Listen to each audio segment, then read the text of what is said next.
अरे माँ और बाबूजी को नहीं बता सकती तो क्या हुआ, मुझे ही बता देते। अब क्या करूं, सब कुछ इतनी जल्दबाजी में करना पड़ा कि मुझे तुम्हें बताने का समय ही नहीं मिला। चलो कोई बात नहीं, शादी मैंने ऐसे ही कर ली, लेकिन मैं रिसेप्शन पार्टी बहुत अच्छे से करूंगा। उसमें तुम अपने सारे अरमान निकाल लेना मेरी प्यारी बहना। हाँ हाँ क्यों नहीं, आखिर मेरी भाभी आई है, एक लौते भाई की इकलौती भाभी। हिमांशी का व्यवहार देखकर और उसका पहनावा देखकर सलोनी अपने मन ही मन सोच रही थी, मेरी ननद तो बहुत खूबसूरत, सुंदर और गोरी है। काश कि मैं भी इतनी गोरी और सुंदर होती तो अच्छा होता, लेकिन मैं अपनी ननद की जैसी नहीं हूँ, मेरा रंग सांवला है। सलोनी अपने मन में ऐसा सोचकर अपना मुंह लटका लेती है। कुछ देर बाद हिमांशी सलोनी को अपने भाई के कमरे में लेकर आती है।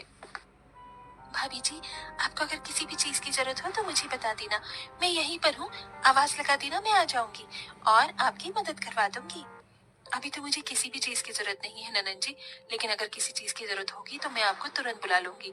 आप चिंता मत करो, आपके अलावा इस घर में मेरा है भी कौन जो मुझे समझ सके। एक भाभी के लिए एक ननन बहुत मायने रखती है, आप तो इस चीज को समझती हो ना। हाँ हाँ क्यों नहीं मेरी प्यारी भाभी, बिल्कुल समझती हूँ, आप चिंता मत करो, मेरे रहते इस घर में आपको कभी किसी चीज की परेशानी होगी ही नहीं। ऐसा बोलने के बाद हिमांशी अपने भाई के कमरे से बाहर आ जाती है। थोड़ी ही देर बाद हिमांशी अपने कमरे में जाती है और एक नया सा सूट पहनकर अपनी भाभी के कमरे में आती है। अरे भाभी, अभी तक आप तैयार नहीं हुई हो, रुको मैं आपको तैयार कर देती हूँ।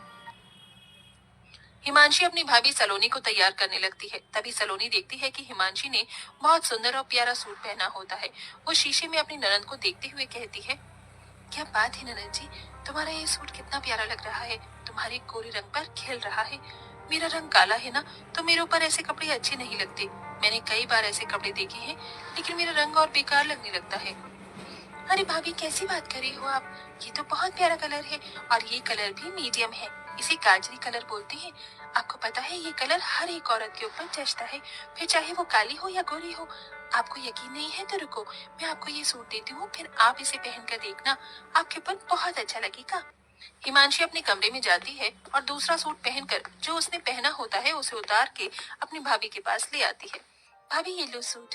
अरे ननन जी, आपको ये सूट मुझे देने की क्या जरूरत थी, रहने दीजिए। अरे क्या हुआ भाभी, आप मेरी भाभी हो, मैं इतना नहीं कर सकती, चलो इसे पहन कर दिखाओ। हिमांशी के ऐसा कहने के बाद सलोनी हिमांशी की बात मान लेती है और सूट पहनकर अपनी ननन को दिखाती है। देखो ननन जी कैसा लग रहा है। पहले तो मुझे लग रहा था कि मेरे रंग के ऊपर ये अच्छा नहीं लगेगा, लेकिन मेरे सामने रंग के ऊपर ये मुझे बहुत अच्छा लग रहा है। हाँ हाँ क्यों नहीं भाभी, आपके ऊपर ये रंग बहुत अच्छा लग रहा है। कलर कुछ नहीं होता भाभी, पहनने का तरीका होना चाहिए। आपके ऊपर ये सच में बहुत अच्छा लग रहा है, आज से आप इसे अपने पास ही रख लो। हिमांशी ऐसा कहकर अपनी भाभी को तैयार करने के बाद मुंह दिखाई के लिए लेकर आती है, जहाँ सब बहुत अच्छे से उसकी मुंह दिखाई की रस्म करते हैं और सभी उसे शगुन देते हैं। साथ में हिमांशी भी एक प्यारा सा तोहफा अपनी भाभी को देती है। भाभी, मैं आपके लिए ये इतना प्यारा सा तोहफा लेकर आई हूँ, इसे हमेशा अपने पास ही रखना। आप तो बहुत अच्छी हो ननन जी, आपका बहुत बहुत शुक्रिया।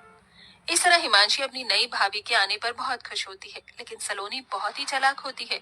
उसे जो भी चीज हिमांशी की अच्छी लगती है वो उससे लेने के चक्कर में उसके सामने ऐसा दिखावा करती है जैसे उसके रंग की वजह से उसके ऊपर कुछ भी अच्छा लगता ही नहीं। एक दिन सलोनी अपनी ननद के कमरे में आती है तो वो ननद के ड्रेसिंग टेबल पर बहुत महंगा महंगा मेकअप का सामान देखती है। कितना महंगा महंगा मेकअप का सामान है, मुझे तो बड़ी हैरानी हो रही है, ऐसा सामान तो मैंने कभी देखा ही नहीं जिंदगी में। अरे भाभी आप यहाँ, कुछ काम था क्या आपको? नहीं कुछ काम नहीं था, मैं तो बस ऐसे ही आई थी। वैसे ननद जी आपके कमरे में ड्रेसिंग टेबल पर ये इतना महंगा महंगा मेकअप का सामान, वैसे तो मैं भी सोचा करती थी कि मैं मेकअप करूंगी, लेकिन मेरा रंग सांवला है इसलिए मेरे रंग पर पता नहीं मेकअप खिलेगा या नहीं। अरे भाभी आप भी ना कैसी बातें करती हो और सोचती हो, ऐसा कुछ नहीं होता, मेकअप हर चेहरे पर अच्छा लगता है, देखो मैं आपको करके दिखाती हूँ। हिमांशी अपनी भाभी सलोनी के चेहरे पर थोड़ा सा मेकअप करती है तो सलोनी को अच्छा लगता है। तभी सलोनी कहने लगती है, ननन जी बहुत बढ़िया मेकअप है आपके पास, काश कि मेरे पास भी होता। होने की क्या बात है भाभी जी, ये है ना, आप इसे रख लो, मैं अपने लिए और मंगा लूंगी, आपके पास रहे या मेरे पास रहे, कौन सी बड़ी बात है। सलोनी ये सुनते ही खुश हो जाती है। मेरी ननन बहुत अच्छी है, आप सच में बहुत अच्छी हो ननन जी, भगवान ऐसी ननन हर किसी भाभी को दे। ऐसा कहने के बाद सलोनी अपने कमरे में सारा मेकअप का सामान उठाकर ले आती है और उसे अपनी ड्रेसिंग टेबल पर लगाने लगती है। ननद के सारे सामान पर मेरा ही अधिकार है, मैं उनके पास कुछ नहीं छोड़ूंगी, सब ले लूंगी।